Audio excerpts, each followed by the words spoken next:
सबसे अधिक अन्याय किसी ने ममता दीदी की सरकार ने किया है तो चाय बागान के लोगों के साथ किया है। यहाँ के इकोनॉमी को पूरी तरह से तहस नहस करने का काम किया है।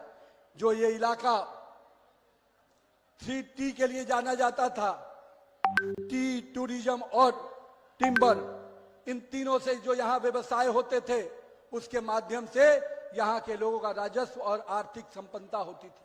ममता दीदी की निर्मम सरकार ने पूरी तरह से इसको नष्ट कर दिया और हमारे चाय बागान से लेकर पूरे इस क्षेत्र के लोगों को भुखमरी और कंगाली के द्वार पर छोड़ दिया है।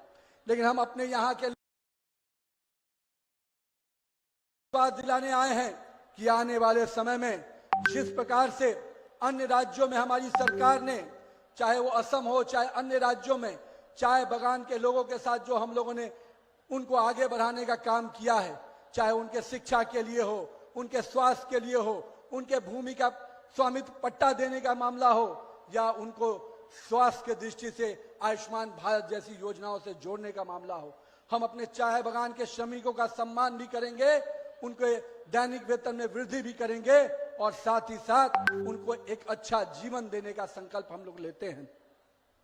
मैं आज यहाँ पर अपने तमाम पश्चिम बंगाल के लोगों और के साथ कई कार्यक्रमों में जाने का मौका मिल रहा है। मैं आज आपके माध्यम से बताता हूं, पूरे पश्चिम बंगाल में एक ही आवाज आ रही है कि इस बार कमल को खिलाना है। और कमल के प्रति जो विश्वास है वो कहीं ना कहीं टीएमसी के गुंडों को एक चेतावनी के रूप में लग रहा है मित्रों।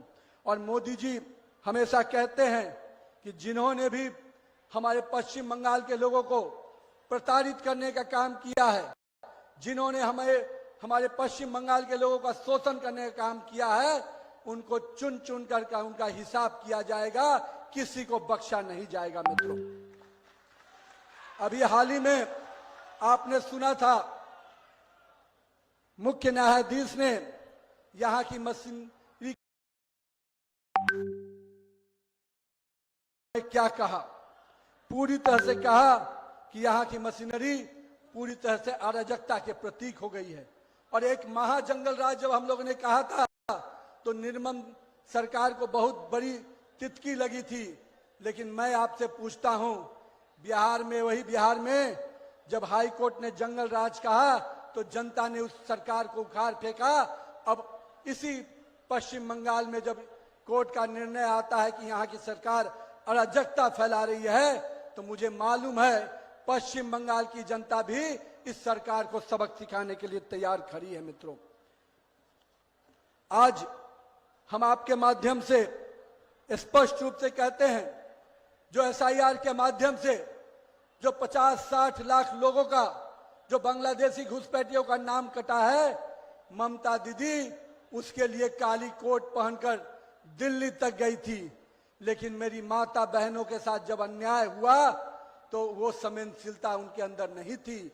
उनके लिए न्याय की गुहार लगाने के लिए वो न्यायालय के दरवाजे पर नहीं गई थी, शासन प्रशासन के माध्यम से उनको न्याय दिलाने का काम नहीं किया था।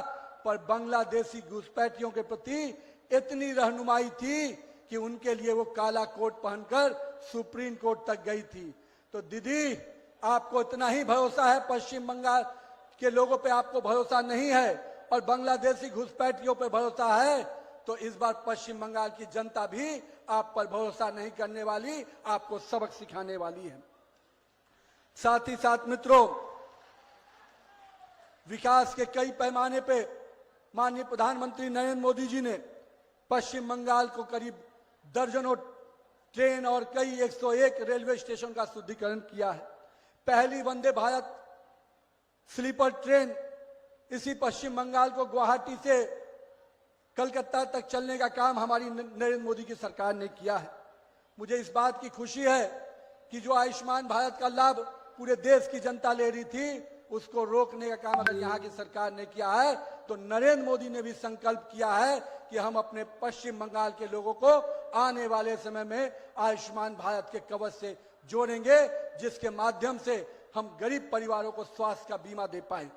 साथ ही साथ मित्रों, बनारसी से कोलकाता का कॉरिडोर निश्चित रूप से विकास के नए आयाम निकलने वाला है और आने वाले समय में हम लोगों ने पश्चिम बंगाल के लिए जो सपना देखा है, उस पश्चिम बंगाल के विकास के सपने को अगर कोई बढ़ाना है तो आपका विश्वास, आपका समर्थन हमको मिलेगा, तो निश्चित रूप से इस पश्चिम बंगाल के विकास को आगे बढ़ाएंगे। मित्रों, आज पूरे दार्जिलिंग की पहाड़ियों से लेकर सुंदरबन के द्वीपों तक, उत्तर बंगाल के चाय बागानों से लेकर कलकत्ता की गलियों तक आज एक ही आवाज उठ रही है, बदलाव चाहिए, बदलाव चाहिए। मित्रों, इस बदलाव को 4 मई को मैं आप सबसे आग्रह करने आया हूं कि 4 मई को जब परिणाम आएगा तो पश्चिम बंगाल में फिर से होली होगी, और ये होली भगवा होली होगी जो हर गली और मोहल्ले में मनाई जाएगी। मित्रों, तो आइए इस बात का संकल्प करें कि आने वाले समय में हम इस चुनाव के माध्यम से न्याय की लड़ाई लड़ेंगे। जनता के इस आवाज को निश्चित रूप से चुनाव के दिन, चाहे वो 23 अप्रैल का हो, चाहे 29 अप्रैल का हो, उस दिन एक एक मत भाजपा की झोली में गिरेगा, और आपका आशीर्वाद निश्चित रूप से यहां जहां डबल इंजन की सरकार बनाएगा, वहीं इस अराजकतावादी भ्रष्टाचारी सरकार को उखाड़ फेंकने का काम करेंगे। मित्रों, मैं जनता, आज पश्चिम बंगाल के इस इलाके में, जिसका नाम, क्या नाम है भैया यहां पर, अलीपुर द्वार, मुझे लगता है ये अलीपुर द्वार से विकास नहीं आया है, इससे विनाश आया है। यहां से प्रकाश नहीं मिल रहा है, यहां से अंधकार मिल रहा है। तो इस अलीपुर द्वार को बदलकर निश्चित रूप से एक ऐसा नाम होगा जो विकास के द्वार खोलेगा, जो हर घर घर में प्रकाश लाने का काम करेगा। तो मित्रों, हम विकास के लिए, घर घर में रोशनी और प्रकाश पहुंचाने के लिए संकल्पित हैं। हम नरेंद्र मोदी के नेतृत्व में पूरे देश में जो विकास के नए आयाम जोड़ रहे हैं, और यही पश्चिम बंगाल, जिसने वंदे मातरम का सृजन किया, जिसने वंदे मातरम ऐसे गीत दिए जिसने अंग्रेजों को बाहर करने का रास्ता दिखलाया था, उसी वंदे मातरम का अपमान करने का काम यहाँ के टीएमसी के सांसदों ने किया है। तो मैं अपने पश्चिम बंगाल के लोगों से आग्रह करने आया हूँ, मित्रों, जिसने इस वंदे मातरम का अपमान किया है, जिस वंदे मातरम ने अंग्रेजों से हमको मुक्ति दिलाई, इसी वंदे मातरम की आवाज को गुंजायमान कीजिए, और पश्चिम बंगाल से, टीएमसी की सरकार से पश्चिम बंगाल की जनता को मुक्ति दिलाइए। तो आइए इस वंदे मातरम के जय घोष के साथ इस आवाज को बुलंद करिए, पाल्टानो दरोकार, पाल्टोनो दोरकार, पाल्टोनो दोरकार। आवाज और गूंजनी चाहिए ताकि हर मोहल्ले तक ये आवाज पहुंचे। पाल्टानो दोरकार, पाल्टोनो दोरकार, जय बीजेपी सरकार, वंदे मातरम, वंदे मातरम, जय श्री राम, जय श्री जय राम, श्री राम, जय श्री जय राम। मां दुर्गे।